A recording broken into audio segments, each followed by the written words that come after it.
Welcome to the Sanctuary. I'm Kyle, and I'm here to tell you never be afraid to step into the pleasure den of the absurd. Now, the first video I did for this channel was my ranking of the Led Zeppelin studio albums, and I'll put the link for that video in the description. Please check it out. It's a good one. And then after that, I did my top 10 favorite Led Zeppelin songs, and I'll also put the link for that in the description as well. Check it out. That's a good one. So I'm doing an addendum series for each of the Zeppelin albums in the order that I ranked them. And so the criteria for that ranking was, if I wanted to listen to Led Zeppelin, what would be the last album I would grab as compared to the first one I would grab? And the last one was Led Zeppelin I. A great debut, good album. It certainly sets the template for everything that you're going to hear Zeppelin do in their career. And for me, all the other albums just get better and better. So, that's why logistically Led Zeppelin 1 is down near the bottom. And so the next album is this one that we're going to talk about, Led Zeppelin II. It's for me, a better album than Led Zeppelin 1 as far as, me wanting to listen to it. I made some notes here, so it's less ramble, more concise. So it's a great bookend, with Zep 1, right? So you put Zeppelin 2 together with Zep 1, that's the bookend for the beginning of their career. It's very new.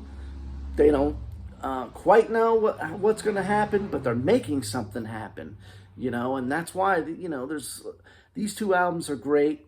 They have a lot of potential to them, along with some great songs, great playing. I mean, these are good albums, don't get me wrong, and like I say, they just keep getting better and better as they go along. So it makes sense that on the other end, you got the bookend of In Through the Outdoor and Coda together. And we'll get into that at that time. Let's get back to Led Zeppelin II. And so it's definitely, yes, you're feeling the aftershocks of Led Zeppelin 1 on this album. It kind of has the same sort of tone to it, not as muddy as the first one, but definitely very guitar heavy. And when I'm saying guitar heavy, not only is there lots of overdubbing of guitars, there's a lot more fuzz tone and distortion on those guitars, so that makes it stand out. Jimmy Page's overdubbing of guitars is expanded on this one, and he's going all out. And as we go through the songs, you'll know what I'm talking about. So the songwriting, though, I think, is still in its infancy. And I think a lot of that has to do more so in the lyric department. And as we go through each of the songs, we'll get into that more, so keep watching. But, it's brand new. They're trying to get their feet on the ground, find out just who they are. They know how they are now. They're getting together. They're jamming. It's very powerful. Everybody's got something to bring. And so now it's like, okay, they're looking around and like, okay, well, now what are we going to do? And here it is, and it's on this album, And so let's go through the songs here. A Whole Lot of Love. Plant did copy the lyrics on this song. The music, though, demonstrates, the sort of tone for this album that kind of, I said it blends in with Zeppelin 1, that tone of the album. And the guitars on Whole Lot of Love, that's what makes it sound so good. I mean, it almost hasn't been replicated live because, you got there's 2 or 3 guitars playing that riff, and that's what makes it sound good. These studio recordings, man, this is Zepp in the studio. using the studio. And I mean, it does get into that middle section. So, they're trying to be, they're trying to be very contemporary. And so, this was released in 1969, and I must say that, this album, as forward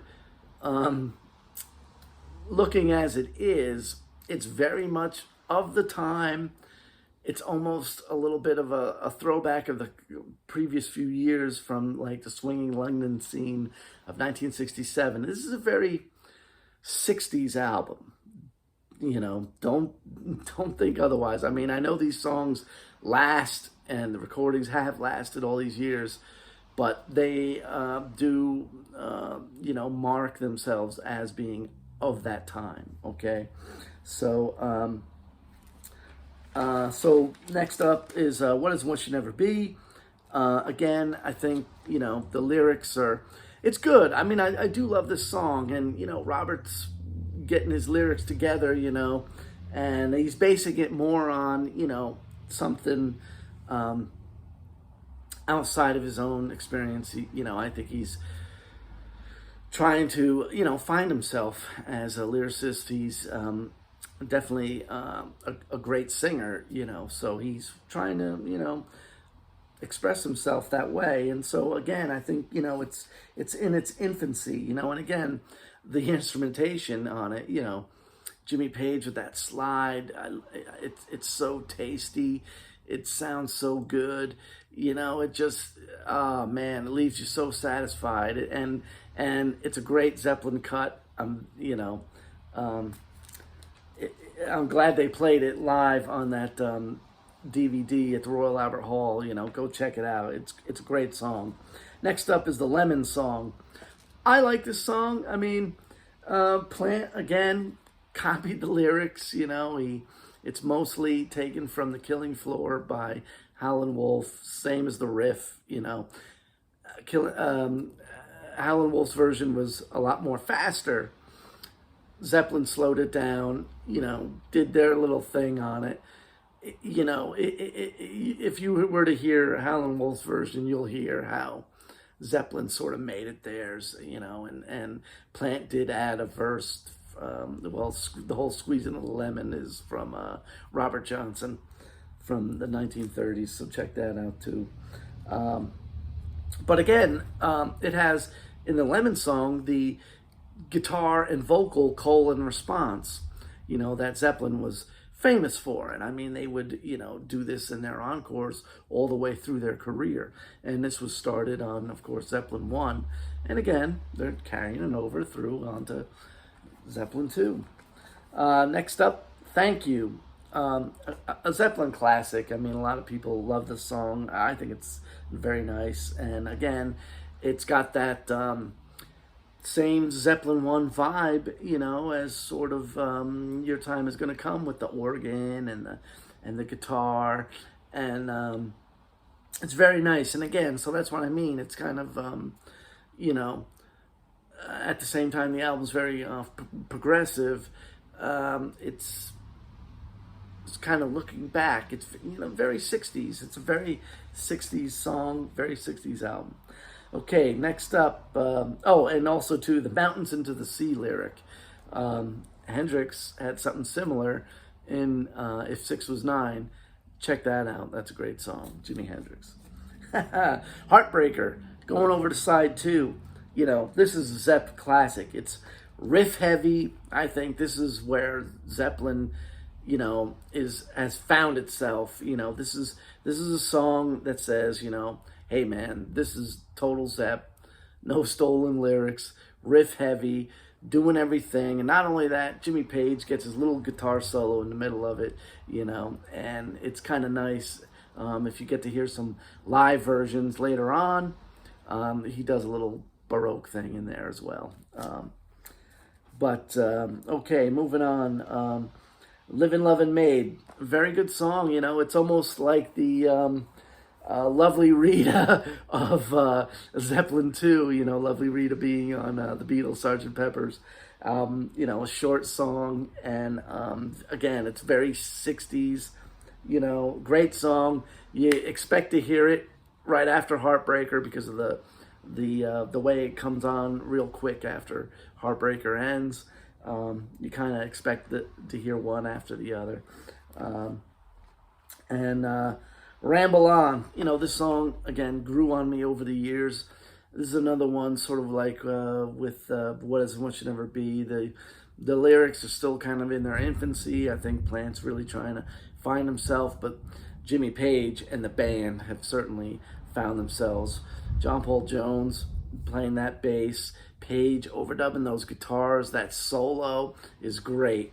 Very much, again, I must stress, a 1960s type of sound, you know. And next up is Moby Dick. And again, the what a great riff. And when you stack all them guitars up like Jimmy Page does, you know, that's what makes this song stand out. The drum solo part, you know, it's one of those things. And again, drum solos on albums is a very 1960s thing. You know, Ginger Baker had Toad, and later on with Deep Purple, Ian Pace had the Mule, and you know, everybody had sort of their drum solo thing. But leading up to that solo, that riff is so great, and it sounds so good, and you know, it has very much that same distorted guitar harmony like A Whole Lot of Love has. So even though it's a great riff on this record, it's even better because of all those overdubbed guitars, and it's good. Bring It On Home, again, well, with the beginning part, you know, with the slow blues shuffle and the harmonica. I mean, they ripped that off. Plant copied the lyrics, but this time the band copied the song. I mean, in totality, it is note for note the same as Sonny Boy Williamson's version. Go listen to it. It's no lie. But when they kick it into, you know, the Bring It Home part, when they kick it in Zeppelin, it's Zeppelin, okay? And, you know, that's a great song too. You know, it's got everything that you're going to hear on this record. Again, it's very 1960s, you know, of the time. The guitars being so layered and fuzz tony, almost, you know, it's kind of funny. If you listen to Presence, the guitar doesn't sound like that. You know, it's not distorted really. It might be a little overdriven, you know, a little volume up on the amp, but there's no extra fuzz on those guitars in Presence, which makes it very interesting, and that's what makes this album stand out. You know, it's very much of its time. It's a place marker within the band's history. They're finding their footing, and that's what I like about this album. It's a little bit more adventurous than Zeppelin 1, but again, it kind of has that, you know, what are we going to do? Where are we going to do? You know, where are we going to go vibe from Zeppelin 1. And again, what a great career, because we all love Zeppelin. I love talking Zepp. I love hearing about Zepp. So put some your thoughts in the comments. Like, share, comment, subscribe to this channel. I'll be talking about a lot more Led Zeppelin, and it's going to be fun and interesting. So in summation, you know, this shows the way ahead, but the Zeppelin albums just keep getting better and better. So keep watching. It's all on the way, and never be afraid to step into the pleasure den of the absurd.